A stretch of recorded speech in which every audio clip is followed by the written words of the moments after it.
surfe enquanto a sua vida está boa. Você nunca sabe o dia de amanhã. Então, enquanto você tá num cenário muito positivo, aproveite o cenário super positivo na sua vida e tope cada vez mais esses riscos. Será que uma mulher consegue ter sucesso profissional, casar e ainda ter filhos de forma equilibrada? Se você quiser ter filhos, né, uma família, ser casada, mas ao mesmo tempo carreira for sua prioridade, se você estiver com um cara em que a única prioridade dele e o trabalho dele sempre vai estar à frente do seu, vai dar ruim. E no All In de hoje vamos falar de Faça Acontecer, de Sheryl Sandberg. Ele me foi recomendado há alguns anos atrás, quando um dos meus trabalhos eu demonstrei a ambição de crescer e crescer mais rápido. Que transformou o Google numa máquina de fazer dinheiro e foi a primeira mulher eleita no conselho de diretores do Facebook. Me despertou várias ações, vários insights, assim, que foram com certeza game changers aí pra minha carreira. E junto comigo, Priscila Couto, debatendo sem feminismo chato e trazendo verdades com dados que poucas pessoas te mostram. A gente não pode querer só os nossos direitos e deveres a nosso favor e conquistar o mundo. A gente também tem que entender esse cenário novo e mais moderno de relacionamento, qual que é o papel de cada um. Então, olha como...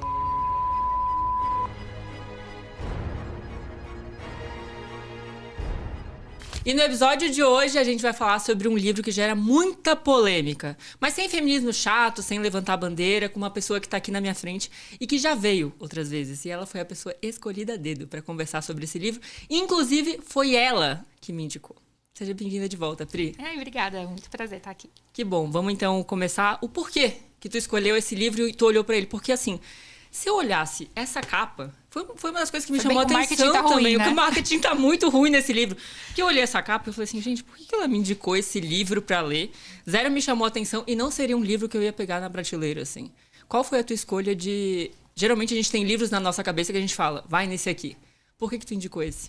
Eu indiquei porque ele me foi recomendado há alguns anos atrás, quando em um dos meus trabalhos eu demonstrei para algumas pessoas, algumas outras mulheres, a ambição de crescer e crescer mais rápido. E, ao mesmo tempo, comecei a identificar algumas dificuldades, em especial para, tipo, a figura da mulher. E o que eu estava vivendo, principalmente num ambiente corporativo que era majoritariamente masculino.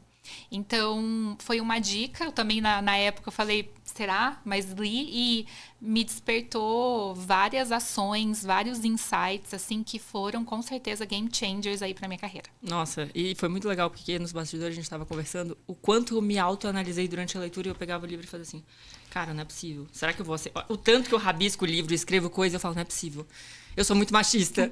Eu me analisando. Nós somos. A sociedade é machista, a gente é criado por pessoas machistas e, como consequência, a gente também é machista. Exatamente. E aí, no livro, a autora, ela é bilionária. Uhum. Ela passou pela Google e fez grandes coisas, inclusive transformou o Google numa máquina de fazer dinheiro. Foi uma das primeiras diretoras do Facebook, e a primeira diretora mulher a entrar no Facebook e trabalhar com Mark Zuckerberg. Mas a gente tem esse viés de que a mulher, quando ela chega no cargo de liderança, ela é infeliz, ela é autoritária, ela é feia, ela tem uma visão masculinizada. Por que a gente tem essa visão da mulher nesse lugar? Porque, primeiro, existem poucas mulheres no topo. E existe um padrão, existe algumas características que você consegue observar nessas mulheres que chegaram no topo. E essas características, uma delas principalmente é força, sabe? É determinação, é uma mulher que se posiciona, é uma mulher que, querendo ou não, ela pegou algumas características que são mais observadas em homens. Então, tem-se essa impressão, assim, de que, putz, ela tá num cargo alto, mas será? Será que ela é feliz? Será que ela consegue equilibrar família, né, e carreira? Como ela faz isso? E o livro, inclusive, menciona muito como ela consegue tudo, mas ela não consegue tudo. E é um pouco disso que o livro traz um pouco de consciência de quais são, assim, alguns caminhos, dificuldades que você vai ter e como que você consegue ultrapassar elas, principalmente quando você já está se tornando um pouco mais velha e você tem outras ambições que começam a aparecer, que carreira, né, ela pode ser, sim, o principal objetivo de uma mulher, mas tem mulheres que chegam em um certo ponto onde família também se torna um objetivo. E aí, a partir disso, como que você consegue conciliar tudo isso? E também tira, né, alguns mitos, assim, de que a mulher que conseguiu chegar no topo é porque ela é invencível, é porque ela tem algo de muito especial. E não é sobre sobre isso, né? Ela foi encontrando ali, e ela conta um pouquinho os vários desafios e como ela driblou todos eles quando ela tomou a decisão de também ter uma família. É muito louco, porque por várias vezes eu olhava para pessoas bem-sucedidas e mulheres e eu falava assim, gente, o que essa pessoa tem de especial? O que ela faz de diferente? E eu começava a estudar esses lugares e essas mulheres, assim, né? E aí, quando eu fui sentando nessas mesas, que é um dos lugares que ela coloca, eu fui sentando nessas mesas, eu fui vendo que essas pessoas, e até homens e mulheres, eles não têm habilidades bizarras que a gente não consegue fazer. Pelo contrário, em algum lugar o pratinho dele tá caindo, mas para aquela pessoa ela tá aprendendo a lidar com o emocional dela para estar naquele lugar e escolher as suas batalhas. Ela fala muito sobre isso no livro, né?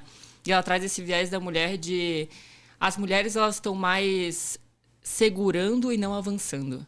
Tu acha que até hoje isso que é o nome do livro, inclusive, né? O Faça Acontecer, mas que na verdade foi traduzido, mas as mulheres, elas estão segurando a barra, mas elas não avançam por características delas, assim. E aí ela toca muito nas barreiras internas e externas. As externas é política, o ambiente, tudo que está acontecendo, que é uma coisa fácil de lidar, digamos assim, porque tu olha para o mundo e fala como é que eu vou lidar. E as internas são os emocionais. As coisas que a gente mesmo se sabota, e aí nesse ponto eu travei, eu falei assim, caraca, é verdade. A gente mesmo se sabota em vários pontos da nossa vida por não se achar capaz, diferente dos homens, que se colocam em lugares que eles sabem que eles não são capazes, mas eles conseguem atingir grandes cargos até pelo fato de arriscar mais. Como que tu enxerga isso até dentro da tua vida e ao teu redor? Tá, vamos lá. Eu acho que um ponto importante antes de tudo aqui, não tem o certo e nem o errado. Eu acho que é sobre escolhas. Tem mulheres que querem ter uma carreira bem-sucedida e é uma das prioridades para ela, e tem mulheres que não querem, tá tudo bem, não é sobre isso.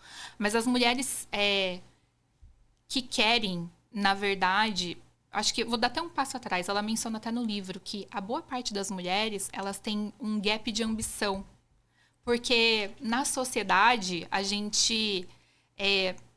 E até hoje isso é uma verdade, por isso que a gente está falando sobre esse livro mesmo alguns anos depois, a sociedade ainda vê a mulher como a figura materna, né? Essa base familiar, que é mais cuidadora, mais protetora e que veio ao mundo para criar uma família, né? Então, naturalmente, elas têm uma ambição muito menor. Elas foram criadas assim. Então, acho que o primeiro ponto é como que as mulheres conseguem despertar em si mesmas mais ambição e talvez olhando para outras figuras e por aí vai.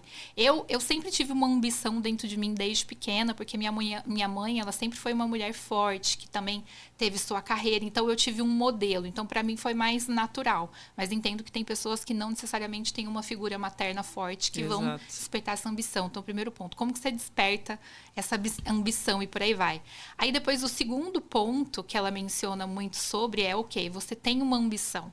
Tá, mas como que você chega lá? E essas barreiras internas, a primeira delas é você ocupar o espaço, né? Se você encontrar um espaço, ocupar ele, né, independente do cenário que você esteja. Então, ela até menciona. Eu observava nas reuniões que as mulheres sentavam nas laterais e não sentavam na mesa. Então, como que você senta na mesa? Porque um homem, ele não pede licença, ele vai sentar na mesa, ele vai querer ganhar espaço, né, ter visibilidade para si. E essas eram... essa é um tipo de barreira interna de tipo... Não deixar a sociedade ditar qual é o seu espaço. E você, né, conseguir cavucar e encontrar ele. Então, eu acho que ia ser um pouco ousada. Eu iria nessa linha ousada. De pensamento. É o ousada, porque por várias vezes eu olhava e sentava nos lugares assim, eu falava assim, eu quero sentar ali. Mas eu ia sem maldade na cara. Mas pra você também é natural. Mas porque pra mim é natural, mas quando tu falou assim, o ambiente da tua mãe te fortaleceu muito, eu vim de um ambiente de funcionário público. Eu sei que esse episódio tá bom demais, mas eu sei que você também deve ter dúvidas de como começar o seu posicionamento e melhorar a sua comunicação. E aí, trabalha com todas essas frentes. Mentoria, tráfego pago, estratégia, criação de conteúdo de qualidade. E se você quiser saber mais, acesse o QR Code que tem aqui na tela e entre em contato comigo e com o meu time. Agora, bora voltar pro episódio. Para o ambiente do funcionário público não tem empreendedorismo, não tem ambição, não tem querer chegar mais, é o saláriozinho básico, querendo a greve para que ganhe do governo. Basicamente é isso, assim. Para que você faz tanto? Só que o que eu vejo nesse lugar onde tu falou, até para deixar de ferramentas de como exercitar a ambição. Primeiro, exercício físico, e eu acho que esporte te coloca num lugar de muito ambição, de estar sempre querendo mais. Só que uma coisa que eu acho importante é que as mulheres que falam de negócios e dinheiro, elas não se juntam. Então, esses ambientes de... Onde eu encontro mulheres empreendedoras que vivem parecido comigo? Porque o meu ciclo, além de não ser tão empreendedor por um lado, é as mulheres que casaram, tiveram filhos e tão confortáveis na carreira. E quando tu convive nisso, elas não falam sobre como vai desenvolver o negócio, elas nem estão preocupadas com isso. Então tu começa a se questionar desse lado se... Será que eu tô fazendo certo? Será que eu tô querendo ir por um caminho que nenhuma vai? E aí tu começa a ser um peixe fora d'água dentro do teu ambiente. O que eu comecei a fazer? Querendo ou não também, tu começa a se aproximar mais do lado masculino, que vive esse mundo de negócios. E aí eu acho que vem daí a energia masculina da mulher que... Ela não se encontra num lugar de mulheres empreendedoras, aí ela começa a andar com homens e fala, sabe quando a mulher é mais amiga de homens? É assim que ela começa a energia masculina, e aí ela tá num churrasco com 2 mesas, um lado falando de negócios e o outro lado falando de maquiagem, e ela fala, cara, eu prefiro falar de negócios. E ali tu já é julgada. Por que tu não tá na mesa das mulheres falando de unha e cabelo, mas tu quer desenvolver o teu negócio? Então, várias situações, eu já passei por isso. De olhar pra isso e falar assim, gente... E aí eu me senti errada. Eu falava assim, mas eu tô no meio dos homens, porque eu acho a conversa mais interessante. Só que nesse lugar é onde, primeiro, a gente precisa de mais mulheres fomentando esse lado de bolhas do empreendedorismo. Graças a Deus agora tem internet, esses clubes que estão acontecendo. Só que de um outro lado, essa aceitação do lado dos homens de... Se essa mulher quer falar de negócio, por que não? Que daí envolve muito o contexto de não é uma mulherzinha feminina, é uma mulher que veio e quer sentar na mesa dos homens. Então talvez essa daqui esteja indo pro outro lado e tá tudo bem, mas assim, caiba nessa caixa que tu acabou de falar das mesas, mas que eu jogo pro outro lugar. Essa mulher aqui é um homem, tá sentada com a gente, assim. Total. E aí nesse lugar das mesas, uma das coisas que me ajuda muito é, de novo, posicionamento de imagem. É tu se sentir confortável contigo e com a tua presença. Porque quando tu sentar naquele lugar, vai ser desconfortável mesmo se tu estiver mais gata, arrumada, de salto naquele lugar. Mas as pessoas vão te respeitar mais. Eu vejo que muitas mulheres, elas têm pouca segurança delas mesmas. Tem. Ou por falta de se arrumar, ou por falta de autocuidado. Mas eu vejo que elas sentam assim, tipo, não me olhem. E aí envolve várias coisas, assim. Eu falo isso muito pra palco, por exemplo. Os palcos que eu apresento, palestras e tal, etc. Qual que é o jeito de te dar segurança nos lugares? Cara, se arruma. Se arruma. Bota um salto. Isso é muito verdade. E eu lembro quando eu era analista, eu colocava salto e me vestia super bem. As pessoas não entendiam, até julgavam, né? Por que ela vem tão arrumada enquanto todo mundo tava de tênisinho e por aí vai? É tipo, primeiro, para me ponderar, né? E você se sentir mais, né? Tipo assim, confiante. Mais poderosa, mais Exato. confiante. E pela imagem que eu queria passar. Eu queria passar uma imagem de mais experiente do que eu era, de mais madura do que eu era. E funciona, tá? Não, funciona muito. Eu vou até contar um caso onde eu estava numa reunião. E aí era para cuidar da parte de comunicação, chamaram os clientes, estavam falando do desenvolvimento de um aplicativo e tudo mais. E aí eu, não, participa da reunião de ouvinte para pegar como a gente vai traduzir isso no processo de comunicação no mercado. Eu, beleza. Tava os clientes de um lado, a gente do outro. E olha que engraçado, pelo posicionamento, os clientes se referiam a mim achando que eu era a pessoa mais importante da mesa diante das outras pessoas, só porque eu estava bem vestida e arrumada. Eu falava, gente, tu tá mandando o contrato pra cá, mas quem decide é do outro lado, viu? E aí eu analisando, assim, sabe quando passa aquele filme, eu analisando, eu falei assim, olha como o posicionamento muda um jogo até da forma como as pessoas vão se referir, porque elas não têm a leitura do outro lado de quem vai ser responsável pela decisão, mas elas vão analisar pela tua imagem antes de tu falar qualquer coisa. E aí as pessoas deixam de usar isso, tanto homem quanto mulher, mas eu vejo que a mulher, ela... Talvez por ela não entrar por um mercado de moda e imagem, ela vai por um mercado de corporativismo que não incentiva isso. E ela pouco deixa de usar essa habilidade que, para mim, a mulher domina muito mais que o homem. Pelo contexto dela de trazer essa feminilidade e tudo mais. Domina mais, com certeza. E quando tu vê isso no teu time, assim, tu incentiva as mulheres a irem nesse lugar? Eu incentivo. Primeiro que eu acho que agora eu cheguei numa posição onde eu olho, né, para trás e vejo como eu tive pessoas que abriram as portas para mim e eu intencionalmente tento abrir as portas para as outras mulheres agora. Então, e também me coloco numa posição de empatia, né? E tenho discussões, porque eu tenho, por exemplo, líderes que são mães no meu trabalho e eu sei como elas têm uma carga, né, duplicada, triplicada às vezes, e como que eu lido com isso, né? Eu não posso, tipo, ignorar essa situação, né? E porque eu quero que ela continue aqui, eu quero reter, e ao mesmo tempo eu preciso entender o que acontece na vida dela, né? Então, isso é bastante importante, assim, por isso que eu, inclusive, escolhi esse livro para a gente conseguir falar mais sobre e ajudar mais algumas outras mulheres. E quando a gente fala que esse livro é de 2013, parece muito tempo. Mas a gente está em 2026 falando sobre liderança feminina e do mercado. Por que tu acha que esse assunto ainda é tão tabu, é tão um problema na vida de todo mundo? É porque parece que a gente evoluiu muito em alguns campos, tá? Então, tipo, alguns anos atrás, mulher não tinha o direito de trabalhar, nem de votar, né? Então, a gente está muito, muito, muito melhor. Mas ainda existem muitas nuances no mundo corporativo, mesmo quando você está em indústrias que não são tão tradicionais, mas justamente porque a sociedade ainda ela é patriarcal, ela é machista, nós somos criados ainda por pessoas que têm vieses machistas. A gente estava falando que a gente é machista, eu sou machista em vários cenários, assim, vários vieses que eu tenho. Então, a gente precisa lidar com essas situações todos os dias ainda. E a gente ainda tem que muito a evoluir. Não tem como a gente fugir disso. Mas, ao mesmo tempo, não é uma coisa que você pode ficar levantando a bandeira o tempo todo. Sabe? Você tem que, né, tipo, compreender a situação intencionalmente, né? Tentar driblar ela, né? Ver quem também já viveu isso. E como que você tem, inclusive, talvez mentoras também. No livro ela até fala, né? Como que você consegue mentores para você conseguir sair da situação. E aí eu tento ajudar pessoas que eu observo também. Outro dia no time, não no meu time, mas num time que me ajuda bastante, uma das mulheres ela já estava sendo mencionada como grossa, como dura, como difícil de lidar. E ela não é absolutamente nada disso, pelo contrário, a única coisa é que ela se impõe, sabe? Ela se posiciona. Então, de uma forma que, às vezes, né, quando ela parece impaciente, não é nada impaciente, ela só está sendo um pouco mais incisiva. E eu já vivi isso muito tempo, de ser chamada de grossa e por aí vai. Porque existe esse viés de que a mulher ela tem que ser doce, ela tem que, né, o tempo todo, ela não pode ser objetiva, ela não pode ser direta. Para homem, isso passa despercebido, ele pode gritar numa sala de reunião e ninguém, às vezes, vai mencionar, e a mulher não. E aí, eu cheguei e dei umas dicas para elas. Quando você vai se impor, às vezes, nesses cenários, porque eu vou te falar que as pessoas já estão dizendo que você é difícil de lidar, e eu sei que você não é difícil de lidar, você só é um pouco mais incisivo em alguns momentos. Em vez de você afirmar algo, faça perguntas. Então, em vez de você falar, gente, esse número está errado, ele fala assim, gente, será que esse número não está errado?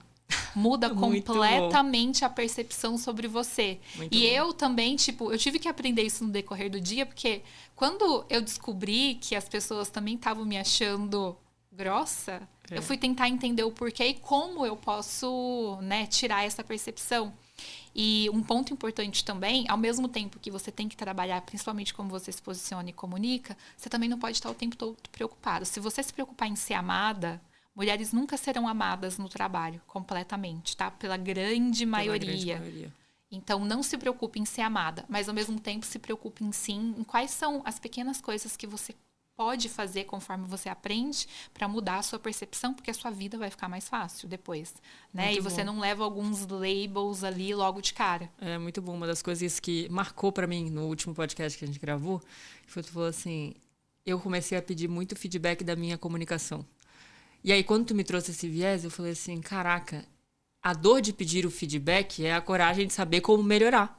E nesse caso, às vezes, a pessoa não tá se percebendo. Porque por muitas vezes tu tenta ser direta para acelerar um caminho, para encurtar um caminho como qualquer pessoa. Gente, eu tô sendo objetiva. Só que tu esquece da forma como o outro recebe.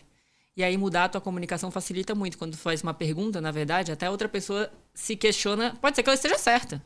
Tá tudo bem.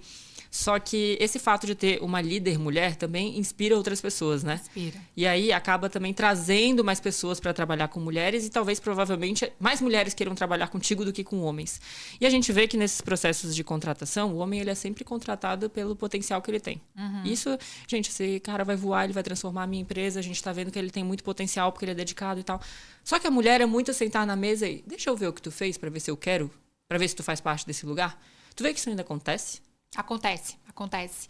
E uma coisa que eu aprendi também é a expressão fake it until you make it. Como eu aprendi sobre isso, que a gente precisa ter resultado concreto e menos potencial, então eu utilizo muito disso. Você já fez isso? Você topa fazer isso? Ou você tem capacidade para fazer isso? Mesmo que no momento eu não tenha, eu falo com certeza.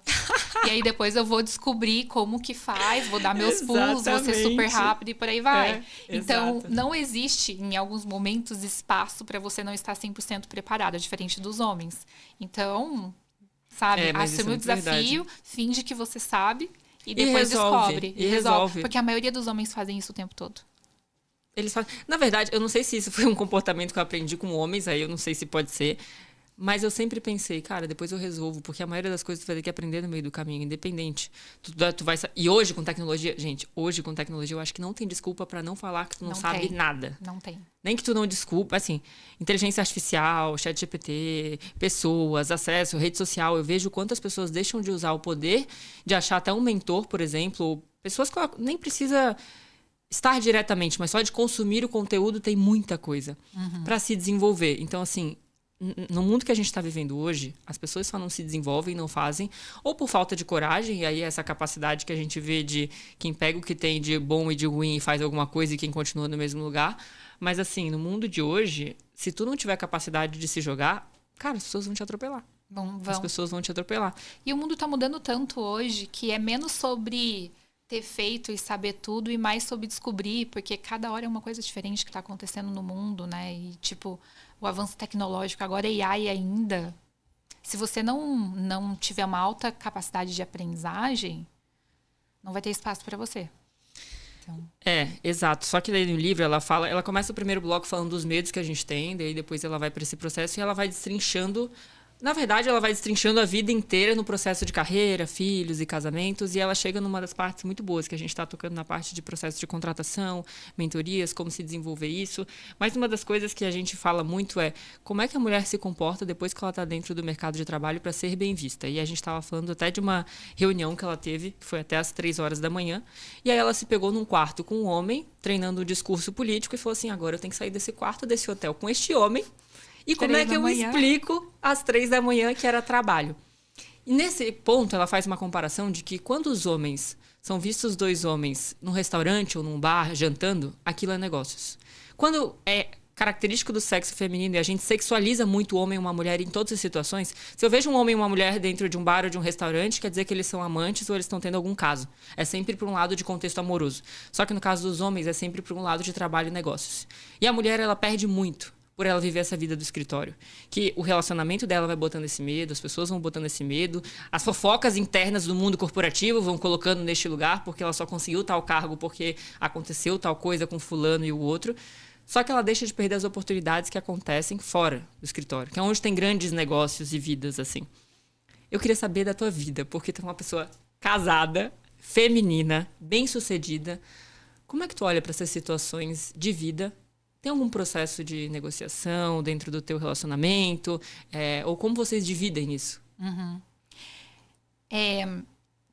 Isso se conecta muito com um capítulo, inclusive, que ela fala sobre a escolha do seu parceiro, né? Faça do seu parceiro realmente ser um parceiro. Então, eu acho que uma das melhores escolhas da minha vida, com certeza, foi o meu parceiro. E a gente está há 11 anos juntos. Primeiro porque eu deixei sempre muito claro quem eu sou e o que eu queria fazer, onde eu queria chegar e o quão confortável eu estava com isso. E fui observando ao longo do tempo, né? Porque uma coisa é você falar, outra coisa é como você age no dia a dia. E fui observando ao longo do tempo como ele reagia a diversas situações. Então, happy hours que eu ia, né? Happy hour é trabalho, gente. É onde você coleta informações e você coloca informações. Conexões que você cria, que vão ser relevantes para depois ali no seu momento de trabalho, você conseguir uma prioridade, uma coisa do tipo. Então, happy hour também é trabalho. E então, o meu relacionamento com ele é de bastante confiança. Então, uma via de mão dupla, né? Obviamente, tem momentos que a gente precisa sentar e conversar. Então, né? Você ficou no happy hour até 3 da manhã, como assim? O que está acontecendo? E por aí vai. Mas ele sempre suportou muito a minha carreira e eu sempre também deixei ele bastante tranquilo sobre os meus objetivos e por aí vai. E aí você vai construindo a confiança, né, no decorrer do tempo e por aí vai. Então, ao mesmo tempo que eu nunca me privei e deixei claros os meus objetivos, quando eu estava num happy hour, no jantar ou por aí vai, eu também não dei nunca nenhum indício para desconfiança, né? Então, sempre fui muito clara, muito transparente, né? E também em momentos em que, de fato, existe uma situação suspeita. Porque quando a gente tem um mentor ou um homem que não quer nos ajudar, Mari, existem segundas intenções em alguns casos. Existem. Exato. É que assim, na cabeça do homem, sempre existe a segunda intenção. Sim. Independente. E aí uma das frases que o homem fala é: você não sabe o que passa na cabeça de um homem, eu sei.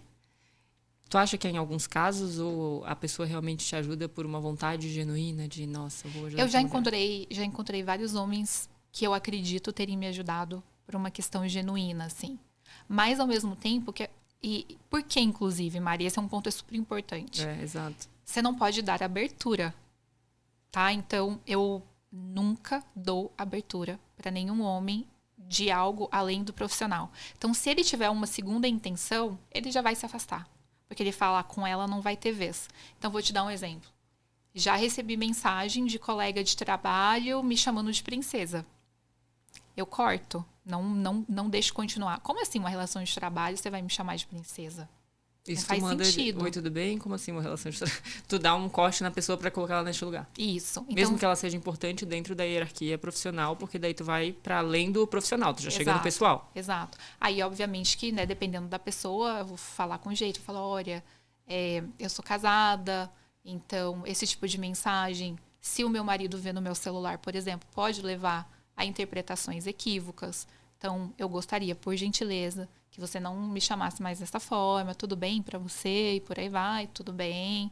Então, se essa pessoa que queria me ajudar tinha segunda intenção, única, e ela estava me ajudando unicamente por isso, ela não vai me ajudar mais. Esquece, porque eu já cortei, e ele vai ver que não tem mais, por que fazer isso. Exato. Então, ao mesmo tempo, eu tenho colegas que é o tempo todo, sabe, a pessoa, amaciando a carne. Amaciando, chamando, mas vamos ter um jantar só nós dois e por aí vai. Sabe o que eu vejo e sinceramente, eu tenho uma proximidade e eu cheguei e perguntei, por que você acha que você recebe tanto assim? Ela dá mais abertura, sabe? Porque a gente também precisa, às vezes, entender que se a gente é simpática demais, a gente é mal interpretada. E passa outra imagem. Então, como que você balanceia isso também? A mulher, ela tá ferrada na vida. Sim, quero ser simpática, sou bonita, mas ao mesmo tempo coloco limites aqui pra não ter essa confusão. Não tem fórmula certa, é tricky, é bem complicado. Eu vejo isso, eu vejo até quando tu fala isso, eu fico pensando em mim também, né? Porque assim, é isso que tu me falou, só que quando tu falou assim, eu coloco limites exatos, na minha cabeça veio a situação de que a mulher, por colocar exatamente esses limites, ela também perde grandes oportunidades do que a outra que ficou amaciando a carne por muito tempo e pode ser que aconteceu alguma coisa ou não aconteceu, mas que teve uma oportunidade que se destrinchou daquilo. Ou que ela foi numa oportunidade, numa festa tal, e que por acaso não era pra ela ir, mas que ela teve algum networking, algum contato que mudou a carreira. Então, para esta outra mulher que vai, e serve para homens também, né, que mantém uma integridade, uma hombridade, e para mulher que se mantém, é um caminho muito mais desafiador pelas barreiras que a gente coloca. Porque o homem, ele vai ajudar o outro homem, independente se aquilo fizer sentido no negócio para ele. Sim. Negócios, amizades à parte. Para a mulher, é sempre uma porta aberta de que se ela quiser, eu quero. E é esse ponto que é difícil fazer esse balanceamento, né? Como que eu me percebo, assim? Porque as pessoas falam que eu uso muito esse processo de feminilidade e até falam desse arquétipo do amante, da mulher bonita e tal, justamente para conquistar os meus objetivos. E aí, do outro lado, eu tenho muito respeito e eu também passo uma imagem que assusta. E como é que eu faço esse balanceamento, né? Dentro da minha visão. É literalmente isso, quando eu percebo que uma mensagem pode se tornar alguma coisa e que eu vejo que aquela pessoa se passou, assim. É muito da postura e da forma como eu percebo a energia da pessoa comigo. Porque tem muito isso, assim, né? A pessoa vai se mostrar em algum momento, mas a partir dali eu corto. Só que é um processo difícil, porque o fato de tu já ser uma mulher e bonita, isso te abrir muitas portas, e tu fala nesse lugar também, é muito fácil a pessoa se confundir. Uhum. Porque um elogio, e eu tenho uma mania de elogiar as pessoas naturalmente, mulher e homem, só que um elogio para uma mulher é sempre recebido de uma forma. E um elogio para o homem, ele sempre vai colocar uma pulga na orelha, falando assim, será que essa mulher teria alguma coisa? Será que... Cara, eu só tô te elogiando. Parabéns, a sua apresentação foi ótima, você foi muito bem, gostei da forma como você se colocou, mas aquilo ali já virou alguma coisa. Uhum. Então, esse balanceamento é muito complicado de maneira geral, assim, né? Mas aí eu volto de novo. Qual que é o limite do corte? E o que eu percebo também, as mulheres que se posicionam cortando, na visão deste homem, depois ela é muito mais bem vista do que a outra que ficou amaciando a carne por muito tempo e provavelmente aquela ali pode tropeçar mais pra frente, assim. Eu olho para um longo prazo maior, quando tu estabelece limite ou não. E ela fala exatamente isso sobre esses processos de mentoria, que os homens eles têm que mentorar muito mais as mulheres da forma como eles não fazem hoje em dia, né? E ela coloca muito a importância de ter um mentor. Hoje, quando tu olha para esse processo, né? Porque ela fala assim, as pessoas não deveriam pedir mentoria. Não. É horrível. Eu também tenho vários pedidos de pessoas que eu nunca vi. Você topa me mentorar? Dado, tipo assim, não tem como dizer sim, né, Mari? A gente mentora... Senão você não para nunca mais. Porque a gente se conecta, a gente vê potencial, então... o ponto sobre mentores que ela menciona tem esse lado de, tipo, não peça, tem que rolar uma conexão genuína e a tem pessoa se torna o mentor e por aí vai. Mas, ao mesmo tempo, não espere ter mentor e aprender tudo para dar o próximo passo. Porque, às vezes, tem mulheres, elas ficam esperando ter um mentor antes de dar o próximo passo. Não é sobre isso, né? Então, mas é importante. Eu tive... vários mentores no decorrer da carreira e foram acontecendo naturalmente, seja mulher ou seja homem. E eu tive mentores homens também. Eu tenho inclusive, até hoje. Tenho um ex-líder que eu, né, peço ajuda para ele, considero ele um mentor há muitos anos. Então, a gente criou essa conexão genuína, né? E, obviamente, sempre retribuo quando possível. Então, você consegue atalhos e você consegue ter umas conversas mais profundas que você não vai ter com qualquer um. Exato. Eu vou te dar um exemplo. No mundo corporativo, você tem que entender sobre dinâmica de poder, quando você está em cargos mais altos. Então, vai ter algumas pessoas que estão num cargo, mas não é tão competente. Como que você lida com isso? Vai ter pessoas ali que, em alguns cenários, vão querer te derrubar. Acontece de tudo. Não adianta porque as coisas acontecem. E se você não aprender como funciona toda essa dinâmica, não aprender a navegar... dependendo do tipo de empresa e das pessoas que estão ao seu redor, você vai ser engolido. Então, por exemplo, quando você tem um mentor muito próximo, você consegue ter o tipo de conversa e trazer no detalhe, olha, tem essa pessoa que está agindo dessa forma, que está não sei o que está não sei o que, como eu faço? A gente fala sobre, ações, sobre planos e sobre coisas que você precisa de alguém experiente, que já viveu o que você já viveu e que você consegue ter Exato. Conversas profundas. Então, mentoria é muito, muito para isso, sabe? Para você ir no detalhe e tirar ali alguns hacks de quem já passou o que você está passando. Mas eu olho para esse processo assim, quando eu olho coisas na vida que eu falo que... Coisas que eu faria que aceleraram processos que eu deveria ter falado antes, né? Eu estava filosofando sobre isso quando eu li o livro. E ela passa por esse... O que com medo você está deixando de fazer?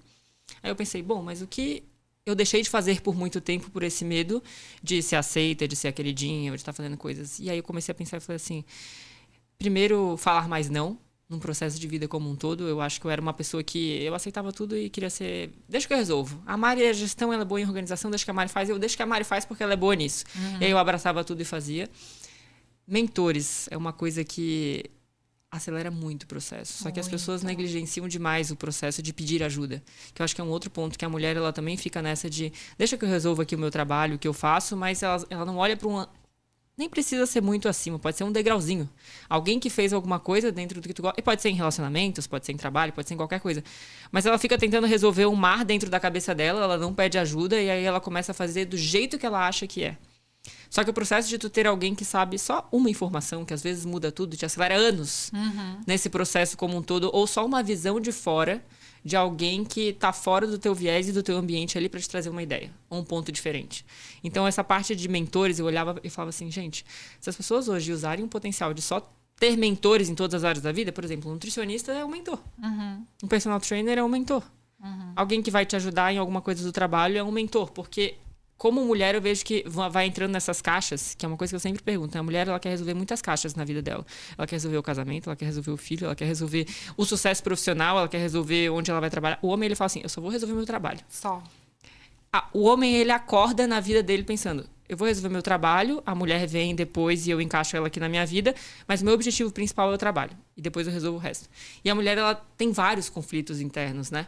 Nesse processo. Então, quando eu tava pensando assim, o que com medo, ou que coisas eu melhoraria, eu teria mentores desde sempre. Indiferente.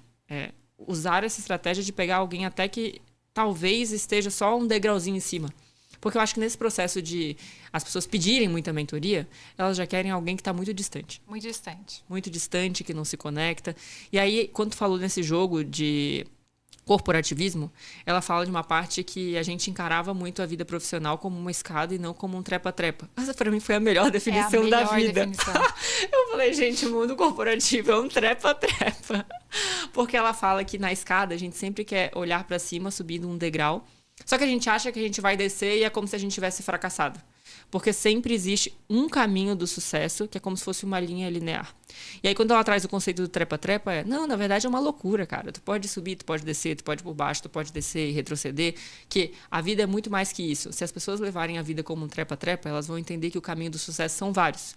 Só que os formatos para te chegar lá é tu que vai escolher. E isso fica até mais leve. Como que tu olha para isso e tu concorda com esse gesto? Concordo 100%. E eu falo com as pessoas, os profissionais ali que me pedem conselhos e por aí vai, não mire, né, só em promoção e subida de nível.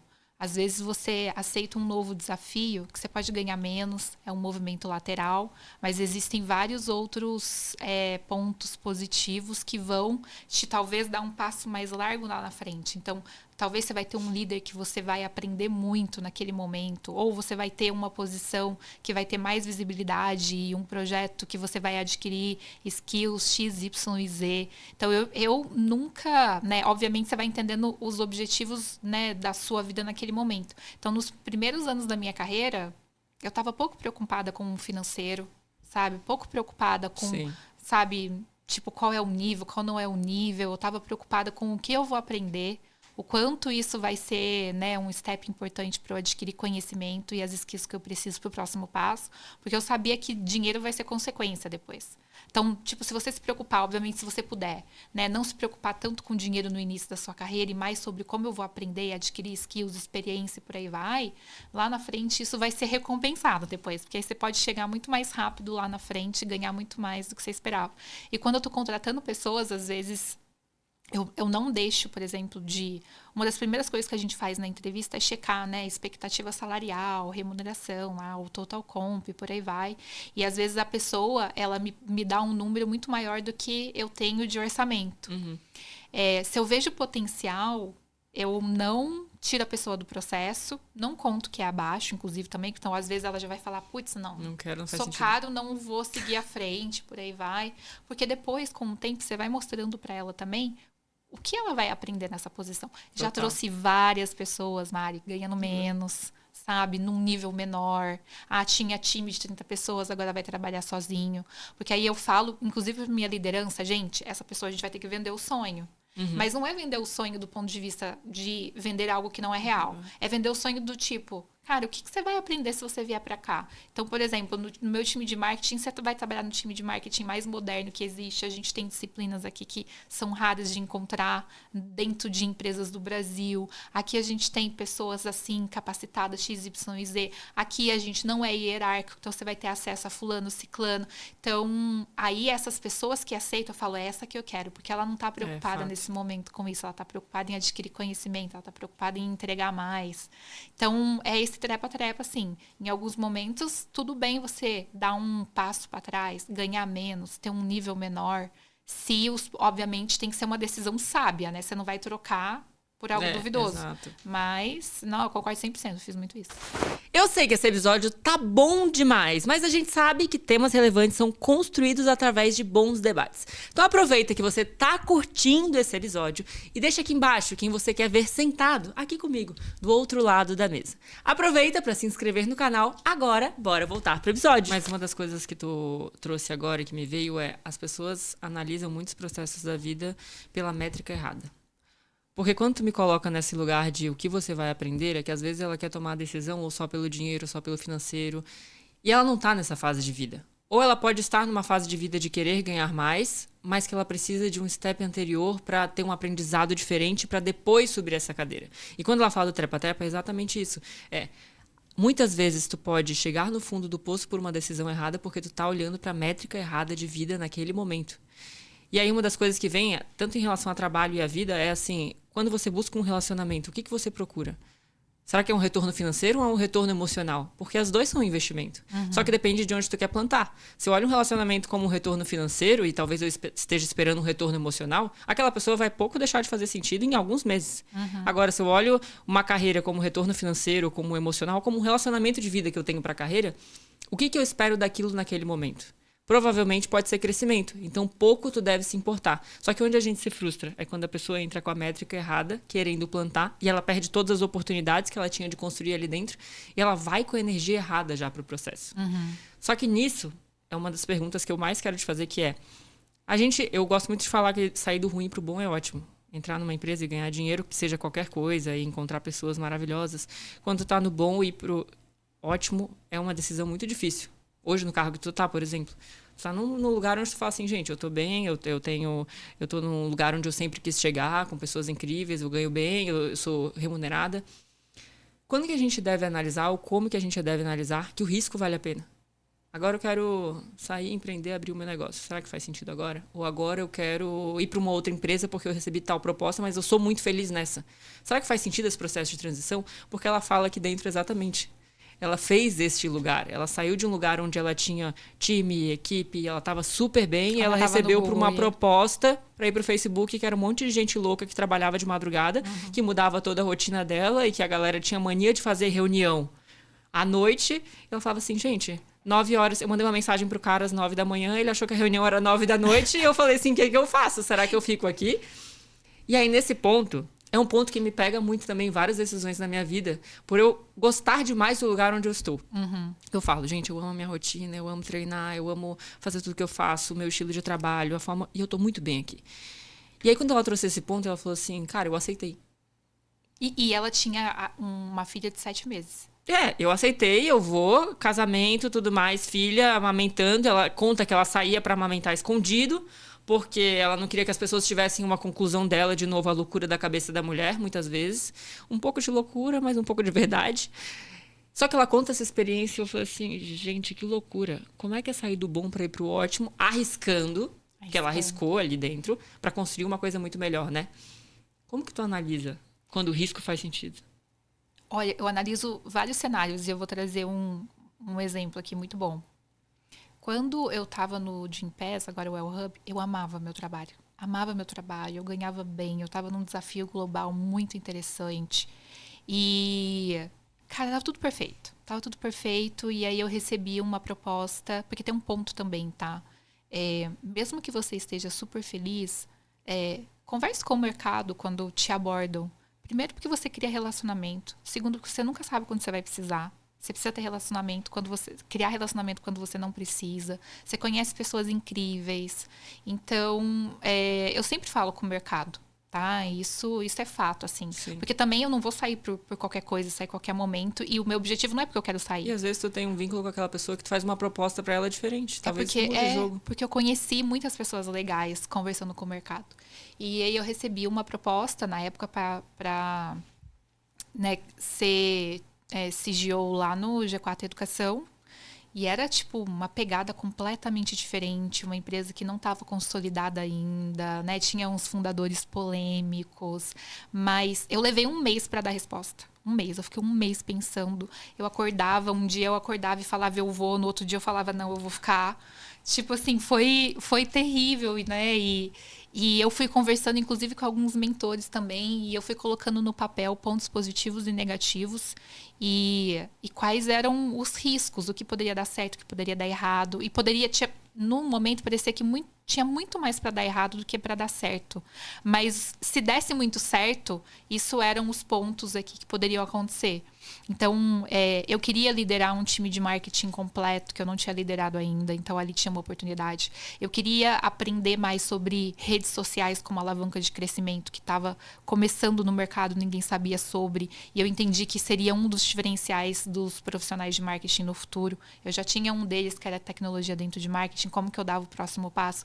Então, eu vi que eu ia conseguir aprender e ter uma experiência nova, né, que eu não teria naquele momento, mesmo que eu amasse e tivesse tudo perfeito e eu tivesse outras oportunidades lá, né?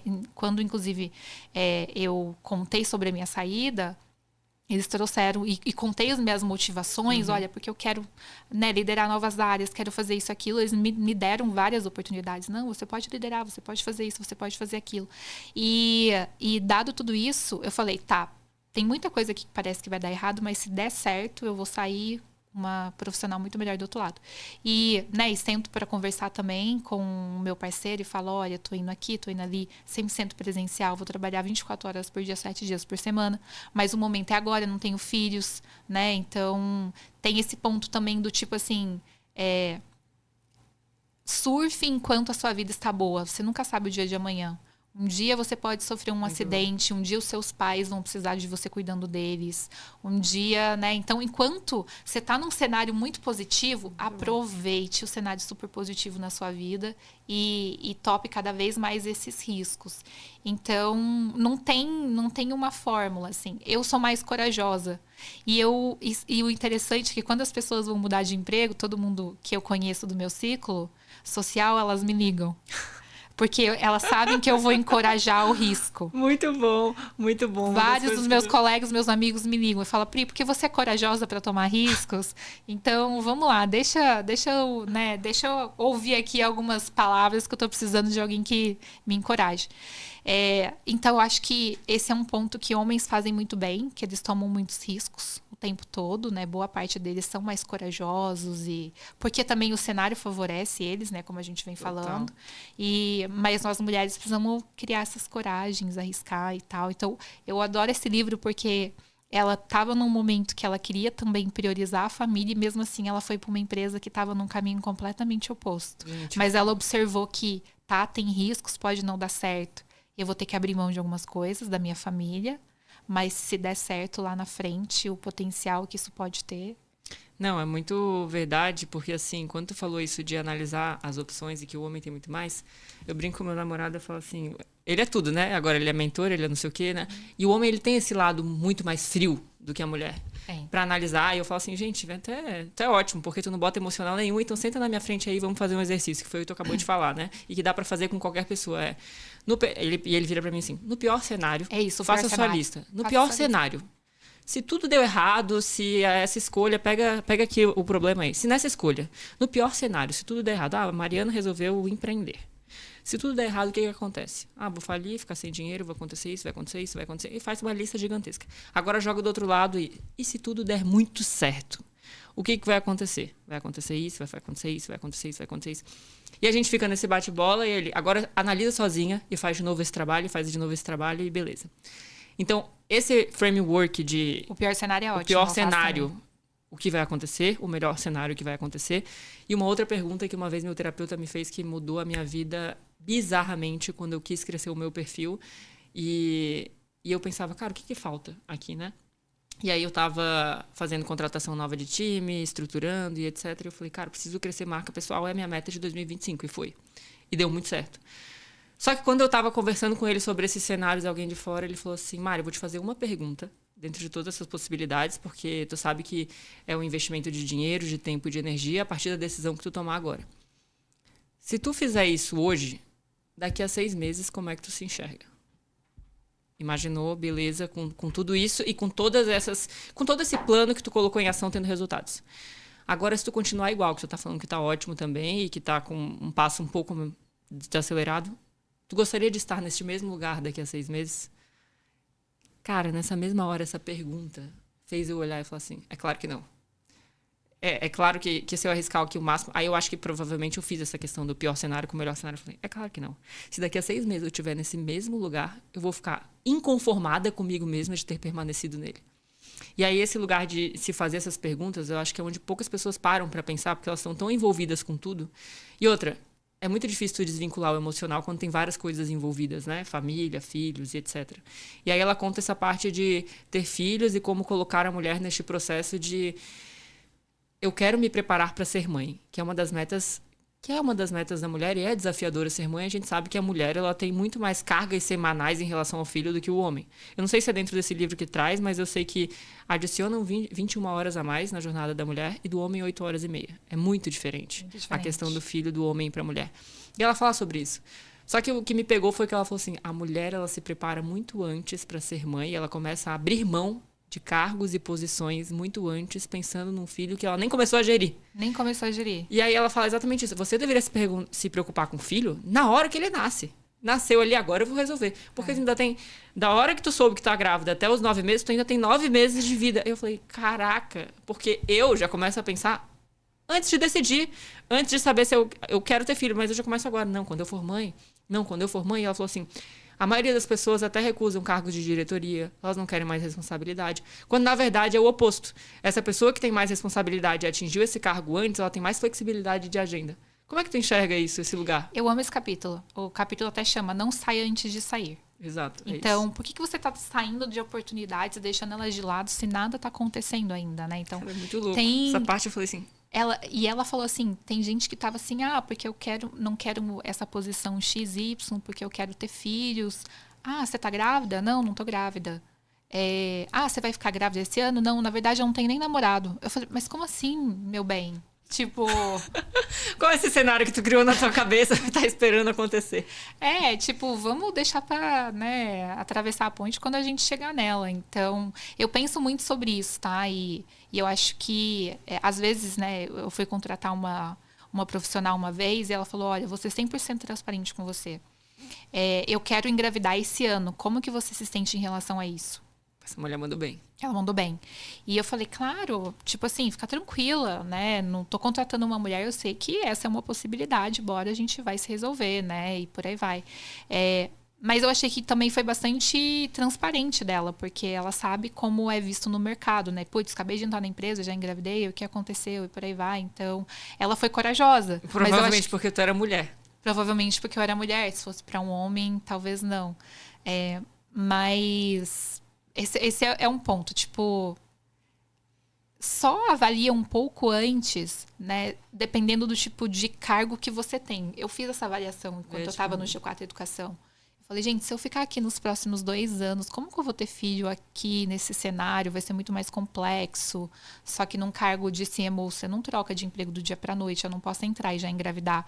Essas coisas são calculadas. Eu preciso pensar sobre, né? Mas é num nível que você já está muito à frente, talvez. Então, depende do seu momento de vida, mas não antecipar demais, sabe, todos os problemas. E aí, o ponto da carga horária... E eu vivi muito isso, que ela fala sobre, né, faça do seu parceiro um parceiro. Um ponto é fato, Mari, se você estiver, né, se você quiser ter filhos, né, uma família, ser casada, mas ao mesmo tempo carreira for sua prioridade, se você estiver com um cara em que a única prioridade dele e o trabalho dele sempre vai estar à frente do seu, vai dar ruim. Vai dar ruim porque você vai chegar naquele momento que você vai ter sentimento de culpa, porque você, né, a mãe, né, os filhos talvez vão estar sendo 100% criados por terceiros. Vai chegar esse momento. E se a carreira dele for a mais importante da relação, não vai funcionar. Então, ela fala muito sobre quem vai ceder em que momento. Se eu tenho uma oportunidade que é muito relevante para mim, e ela teve várias negociações com o marido, né? Então ela fala, você agora vai trabalhar menos por um período. Quando ela foi pro Facebook, e ela estava com uma filha de 7 meses, foi o primeiro combinado. Eles tentaram, conversaram e falaram, olha, eles entenderam juntos que valeria a oportunidade, mas que ao mesmo tempo ele ia ter que ceder mais. Ele ia ter que abrir mão. Ele abriu mão do emprego dele, que ele estava em um outro estado, e mudou para lá e foi procurar. Então, alguém vai ter que ceder em algum momento. Então, ambas as carreiras têm que ser importantes, ambos vão ter que contribuir. Não adianta É muito negar. Louco aí que eu vejo que eu sou machista pra caramba, porque assim, quando a gente olha pro cenário, ela fala isso, né? O homem é muito julgado quando ele toma esse papel de cuidar dos filhos, muito mais que a mulher. Nesse ponto, eu falei assim, cara, é verdade, né? A gente tá olhando muito pro nosso umbigo, mas que se ele tomar essa atitude, ele vai ser também julgado e vai perder cargos e promoções e vai ser mal falado, que é uma visão fora do contexto do mercado. Ali eu falei assim, eu tenho um negócio dentro de mim que eu preciso me trabalhar. E aí, quando ela falou isso, ela falou assim, se você quer uma relação igualitária, comece a plantar desde o dia 1 que você quer isso, para que os dois tenham construído isso desde o princípio. E aí cabe bem no que tu falou agora. Só que ela falou que até que, por pesquisas, casais que dividem a conta são mais felizes no longo prazo. Isso tu concorda?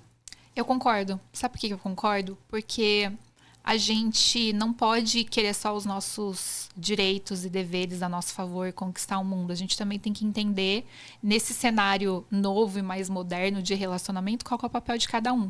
Então, olha como pode ser contraditório.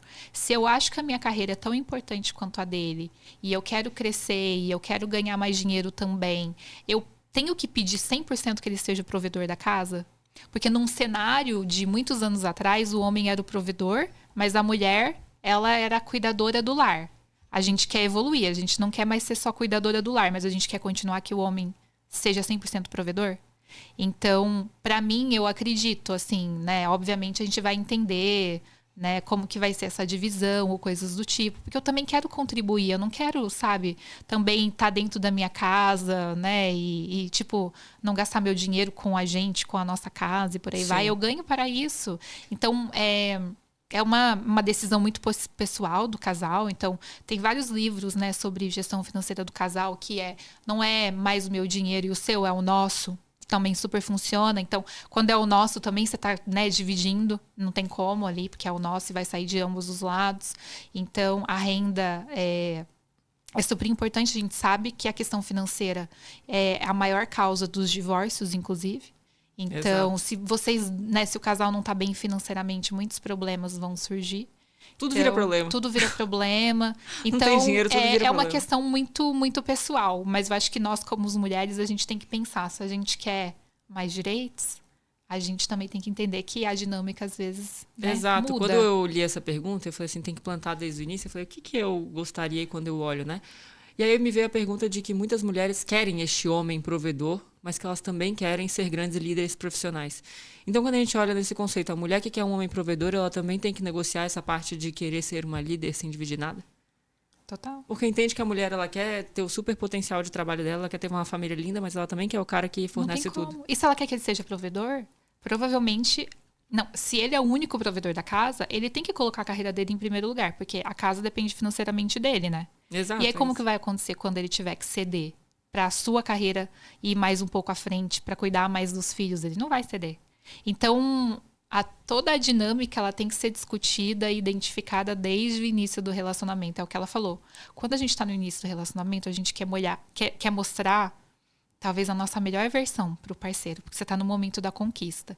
Então se você está lá desde o primeiro dia, cozinhando para ele, cuidando da roupa dele, fazendo tudo para ele o tempo todo, ele tá com uma expectativa de que isso vai acontecer a vida toda. E que tu vai trabalhar e fazer tudo aquilo a vida toda. Porque essa mulher, ela tá conhecendo a pessoa, vamos partir do princípio que ela trabalha e tem a vida dela também. Então ela já tem 2 jornadas aí. Já tem 2 jornadas. Então, a carreira tem que ser tão importante para os dois. O seu companheiro tem que estar 100% confortável com isso. Ele tem que torcer por isso. Ele não pode se sentir intimidado. Pode acontecer da mulher ser mais bem-sucedida em certos momentos do que ele. Como que ele se sente em relação a isso? Ele se sente intimidado? Ou Nossa, ele essa te aplaude? Boa pergunta. Esse é um bom teste de relacionamento. Eu tava vendo, eu admiro muito a Cris Junqueira do Nubank. Ela tem 4 filhos. Ela não, essa mulher... E ela acabou de mudar para os Estados Unidos. O marido abandonou o trabalho. Porque ela é mais bem sucedida do que ele, porque ela tem agora um patrimônio de bilhões com o Nubank. Sim. Imagina, ele abriu mão da carreira, mudou com ela para os Estados Unidos para ela atuar sobre o mercado. Imagina se ela estivesse com um cara que fosse o provedor, que não quisesse que ela tivesse mais sucesso. Então, não tem fórmula mágica. Não tem fórmula mágica. Eu acho que o negócio é plantar desde o início. Porque, assim, eu vejo que as mulheres, de maneira geral, elas pedem bons relacionamentos, mas elas também estão olhando na métrica errada na hora de cobrar. E não quer dizer que, porque vocês estão com os interesses alinhados, o tempo todo vai ser... né? Fixo, não vai mudar. Não vai mudar. Ela fala, inclusive, aqui no livro, quando ela teve várias, tipo, não discussões no sentido negativo, mas várias discussões sobre a dinâmica da família. Isso está funcionando, isso não está funcionando em diversos momentos, quem vai ceder o quê. Então, eu tenho com o meu parceiro também, e quando a gente tiver filhos, a gente vai ter várias vezes, né? Então, vai ser bem, bem desafiador, assim, mas as conversas têm que acontecer. E, inclusive, né, a gente ainda não sentou para conversar sobre o momento que a gente vai ter filhos. Na verdade, a gente fala, a gente quer, não quer? Estamos num impasse. Mas se a gente, né, a gente vai ter que sentar e colocar as condições. Se a gente for ter, vou te falar as minhas, por exemplo. Se eu for ter filho, eu vou ter babá. Eu vou ter babá de fim de semana, que é a folguista. Eu vou ter a babá que vai me deixar dormir. Isso. Às vezes ele vira e fala assim, nossa, mas nossos filhos vão ser criados por babá? Eu falei, não tô falando que os nossos filhos vão ser criados por babá. Mas eu vou ter ajuda X, Y e Z. Se a gente não tiver concordado nisso, não tem como a gente ter filhos, entendeu? E as pessoas, elas têm medo dessas discussões, Mari. Porque aí pode chegar no impasse na hora da gente ter essa discussão, a gente vai entendendo aos poucos, mas a gente ainda não sentou, não escreveu e colocou e tal. pode ser que a gente chegue no impasse. Fato. E aí, ele quer ter filho, eu quero ter filho, mas ele quer ter filhos de um jeito, eu quero ter de outro. Pode ser que a gente chegue no impasse de, ok, não estamos alinhados. E o que a gente faz agora? A gente, vai abrir mão ou a gente vai seguir separados? Eu tenho uma amiga que está num impasse, porque eles estão juntos há 9 anos, ela descobriu que ela não quer ter filhos. E ele quer. Então, ela tá vivendo. Do céu. Tá vendo como você não ter essas conversas desde o início? E mesmo que você tenha as conversas desde o início, quando eu fui conhecendo o João Paulo, os nossos interesses eram super alinhados. Mas a gente evolui, a gente muda, a gente descobre outras coisas. Então, de tempo em tempo, você tem que ter a conversa de alinhamentos de interesses de novo. Sim. Pode ser que daqui 10 anos a gente mude de novo e a gente tenha outros interesses. Então, conversa tem que acontecer o tempo todo. Gente, eu falo que é muito fácil ser feliz sozinho, né? É muito fácil. Mas quando tu coloca variável uma outra pessoa, a tua vida muda totalmente. Não que tu não seja feliz, mas tu consegue... O desafio de transformar isso todos os dias e tu ter que se adaptar pelo outro é muito mais difícil. Sim, tem que adaptar também. Se você for rígida, você não fica com ninguém, né? Se você não abrir mão de nada nunca. E de entender que é isso, o relacionamento ele é um conjunto de alinhamentos o resto da vida. O resto da vida. E que poucas pessoas entendem isso, porque elas começam achando que é uma coisa assim pra sempre. E aí as conversas difíceis que ela tem com a amiga, ela não tem com o parceiro. Eu vejo muito isso, assim. E aí, pra gente fechar, eu queria fazer um bate-bola das principais perguntas do livro pra ver as tuas respostas. Tá bom. Se tivesse uma plateia na tua frente, tu tivesse se assistindo num cinema e ela tivesse gritando a coisa mais óbvia que tu deveria ter que fazer, mas que tu não faz por medo, o que seria? Eu ainda tenho um pouco de medo de construção da minha própria imagem. Eu acho que eu ainda não coloquei o pé no acelerador. Eu tenho alguns receios, mas eu tenho certeza que me alavancaria e seria muito melhor pra mim se eu ultrapassasse esses medos. Preciso aprender com você, né, Mari? Eu vou responder isso porque foi uma das coisas que eu me questionei quando eu quis construir a minha marca pessoal no início de... Estava saindo de 2024 para 2025. E eu acho que era esse medo que eu tinha, que talvez é um receio que tu tem, da projeção disso, porque em certo ponto tu não tem controle. Eu acho que o mundo tá tão louco, né? Os em certo julgamentos. ponto tu não tem controle. E o quanto... E nem é sobre julgamentos. Um ponto acho que importante na minha vida toda, e o João Paulo até fala pra mim, tu não tá nem aí pra opinião dos outros, né? Eu não tô nem aí pra opinião dos outros. Eu também não tava. Se uma pessoa vira pra mim e fala assim, ai, porque isso, né? Nossa, mas como assim? Você trocou de emprego? Nossa, eu nunca ouvi ninguém. Mas não, o meu receio de redes sociais e tal não é o julgamento das pessoas, é a consequência que isso pode ter. É isso. De má interpretação, de derrubar sua imagem. As coisas são muito malucas hoje em dia. Eu tinha esse mesmo... quando tu fala, eu tinha essa mesma sensação e foi essa pergunta que eu me fiz e eu martelei ela acho que 1 ano e meio. 2, né? Quando as pessoas falam, nossa, cresceu do nada. Mais de 2 anos, talvez, eu acho. Porque eu sabia que eu precisava chegar nessa fase e eu ficava me trabalhando, mas era esse receio do... Tu controla até certo ponto, quando tu joga para um negócio de rede social, e a partir daquilo ali tu não controla mais. E era aquele cenário obscuro que na minha cabeça eu sou muito virginiana, perfeccionista e querendo as coisas dentro do meu controle. E é uma das coisas que eu tive que me trabalhar durante a vida toda para soltar, né? E ela até menciona no livro, quanto mulher é perfeccionista, a gente precisa aprender a deixar isso pra trás. E aí eu olhei pra isso e falei assim, ou eu vou perder o controle, eu vou ter que colher, mas eu não sei do que vai estar do outro lado. E eu não sabia. E aí, a partir disso, eu vou ter que ver, ou eu vou continuar vivendo assim. Só que foi só quando eu perdi o controle que as coisas deram certo. E aí foi onde eu entendi que eu não precisava explicar tudo, porque por ser uma mulher e querer também que tudo esteja no nosso controle, a gente quer ter uma explicação para as coisas que às vezes não tem. E não tem uma explicação. E provavelmente essa é a fase que tu tá passando de ter que soltar a mão para conseguir estourar. E aí esse é o ponto. Tu só estoura quando solta a mão. Total. Não tem como. É porque senão, se você não estoura... não tem como. Tipo, se você não estoura é porque você tá fazendo o que todo mundo tá fazendo. Você não se diferencia, né? Exato. Então não adianta. Mas assim, saiba que tu não tem controle. E se prepare. Ó, comportamento ou uma coisa que tu mudou e que te trouxe um grande resultado? Comportamento que eu mudei? Nossa, teve vários. Mas a forma que eu me comunico foi um deles, com certeza, chave. A forma como eu me visto, como eu me arrumo. Eu nunca não estou de salto em ocasiões importantes, porque, né, as pessoas te respeitam mais. Então, tem muita coisa que eu já mudei. Até os tons de maquiagem que eu utilizo. A forma como eu me posiciono numa sala só lotada de homens é completamente diferente. Muito bom. Então, tem muitos, muitos comportamentos, mas Muito acho que o bom. da imagem é um dos principais, assim. Que mais favorece, né? Eu E também comunicação, comunicação. Eu também sinto isso. 3 habilidades que a mulher precisa para sobreviver no mercado. Coragem, nem habilidade, mas eu digo que coragem, ela vai ter que se posicionar e enfrentar todos os medos, os cenários que existem, por aí vai, não tem como. Então, ela vai ter que tirar essa coragem de algum lugar, se apoiar em outras pessoas, observar outras mulheres e por aí vai. Inteligência emocional, porque você vai viver situações que vão ser desafiadoras todos os dias. Eu vou te dar um exemplo. Outro dia, numa reunião, e às vezes eu testo até onde eu posso ir sendo mulher. Muito bom essa gente, né? Até onde eu posso ir ser mulher? Vamos testar aqui. Eu testo. Falei, esse ano vai ser um ano interessante. E os homens, por exemplo, são sarcásticos o tempo todo. O tempo todo eles são sarcásticos. E eu falei, se eu for sarcástico, o que acontece? Preciso mapear quem tem vieses inconscientes aqui nessa sala. E eu fui sarcástica pela primeira vez, né? Depois de muito tempo na empresa. Você acredita que eu fui chamada? Que não tem espaço para ser para sarcasmo? Pra brincadeirinha.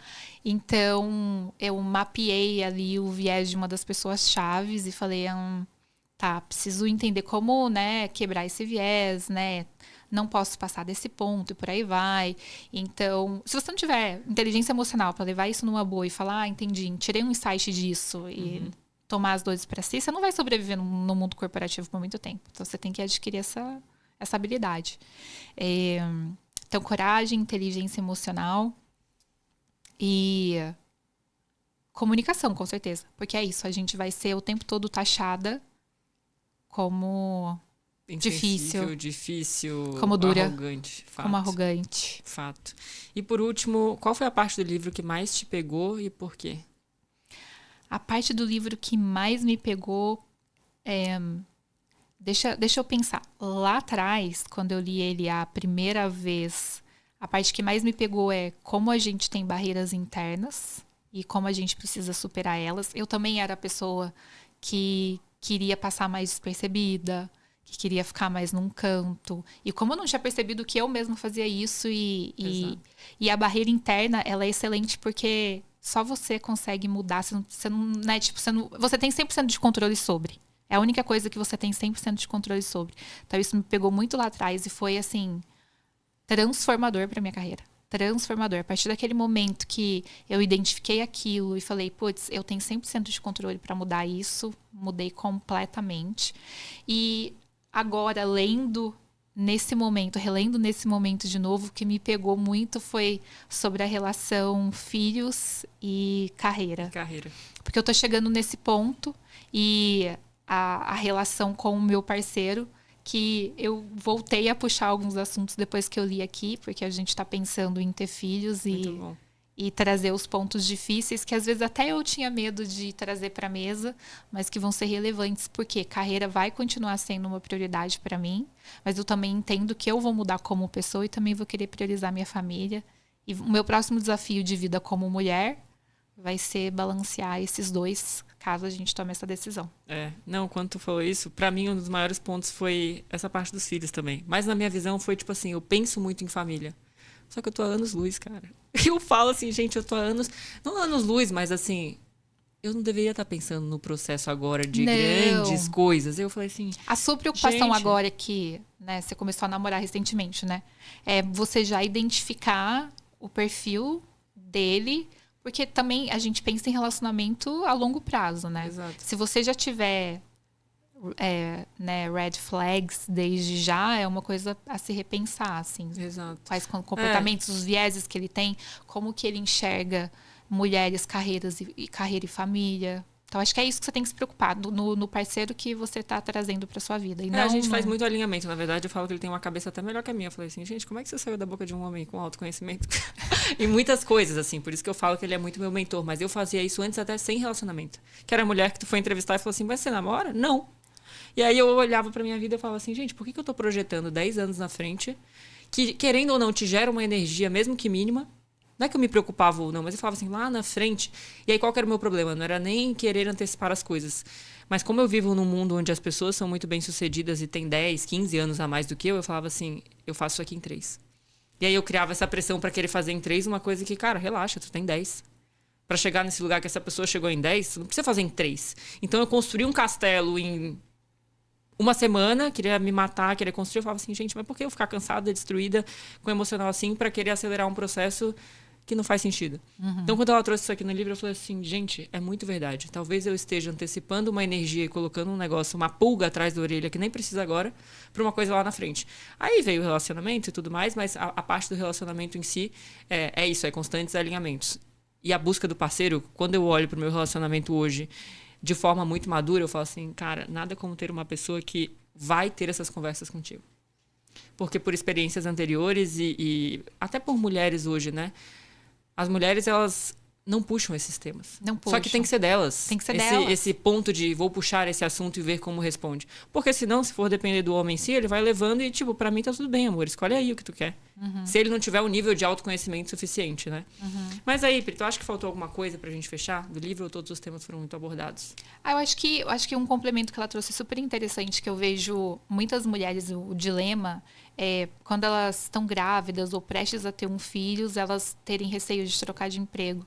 E eu gostei da perspectiva que ela trouxe. Na verdade, é um dos melhores momentos para você trocar de emprego, se você, inclusive, está infeliz no atual, porque vai te dar um motivo para querer voltar. Se você estiver num emprego ruim, pode, né, a chance de talvez você não querer voltar depois de ter o filho é muito maior. Verdade. Então, também, né, não colocar essa barreira aí, se você está exatamente nesse momento e com receio de troca de emprego. Verdade. Bom, fica aí para vocês que ficaram até o final, o livro, a indicação. Se quiser deixar mais algo... A Pri é boa nas indicações, viu, gente? A capa era ruim, mas o livro era muito bom. Se quiser deixar mais uma indicação de livro, a gente vai deixar nas suas redes sociais. O momento é agora. Ai, tem... Tipo assim, nessa linha ou a gente vai numa linha diferente? Escolhe uma linha que tu imaginasse. Dentro dos livros que tu mais... É que assim, a gente tem livros na nossa cabeça que a gente fala, esse livro é essencial pra vida. Quando tu olha pra uma linha de construção de vida, carreira, relacionamentos, negócios, e as pessoas precisam de um livro que talvez esteja na tua cabeça como mudar a minha vida. Como carreira profissional, liderança feminina como um todo, como que você lidera times, eu recomendo um que se chama Gestão de Alta Performance. Porque um time de alta performance, e principalmente uma mulher liderando um time de alta performance... É um desafio. É um desafio. E te leva a um sucesso muito mais rápido, assim. Coisas que homens acabam dominando mais rapidamente também, porque... algumas habilidades que homens têm que mulheres desenvolvem menos, processos, sabe, cálculos, coisas como que você traz toda essa inteligência para dentro de uma construção e gerenciamento de um time é chave. Esse é um dos meus livros mais preferidos sobre liderança, assim, gestão de pessoas. Perfeito. Então, eu queria agradecer a tua participação e até a próxima. Até a próxima. Se você chegou até aqui, eu sei que você gostou desse episódio. E como esse, tem diversos outros no canal. Agora, aproveita para seguir se você está escutando a gente pelo Spotify e se inscrever se você está pelo YouTube. E no Instagram, já aproveita e segue as nossas redes sociais. Eu te vejo por lá.